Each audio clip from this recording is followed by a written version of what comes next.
montrer cette image assez drôle de la tête de cortège. Vous le voyez, une scène festive avec le sosie de Jean-Michel Blanquer.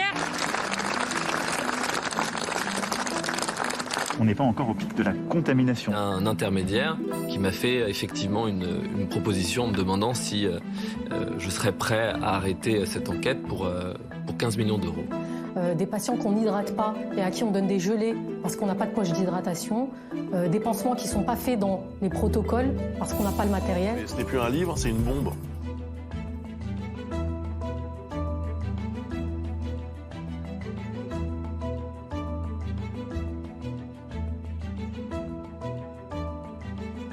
J'ai reçu un certain nombre de pressions et de menaces.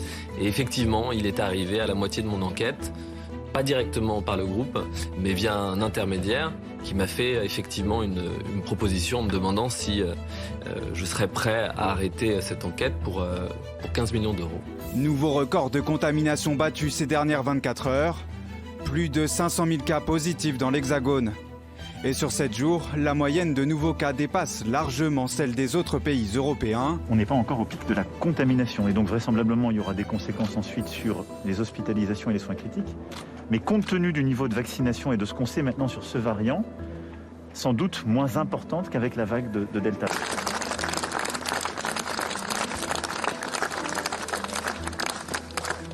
C'était une cérémonie évidemment très émouvante car les amis ont également eu quelques mots pour le fils de Gaspard Ulliel qui est très petit encore. Ils lui ont dit que son papa était en quelque sorte un super-héros.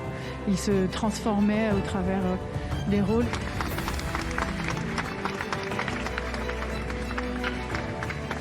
En ce moment, l'arrivée des masques chirurgicaux et FFP2. On en est où? Est-ce que ça y est? Ça y est, mais c'est justement en train d'arriver. Une bonne partie, 90% des masques FFP2 sont sur le terrain. Beaucoup de secteurs manifestent aujourd'hui. On voulait vous montrer cette image assez drôle de la tête de cortège. Vous le voyez, une scène festive avec le sosie de Jean-Michel Blanquer.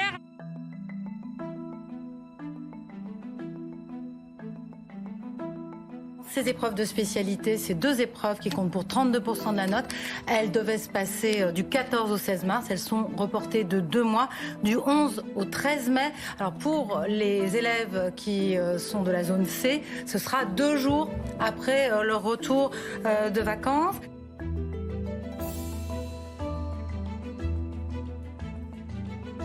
C'est une décision qui est dictée par une partie des professeurs qui estimaient que leurs élèves ne pouvaient pas être prêts parce qu'ils n'avaient pas pu finir le programme, parce qu'il faut dire que certains, dès le mois de septembre, étaient en retard à cause des perturbations de l'année d'avant.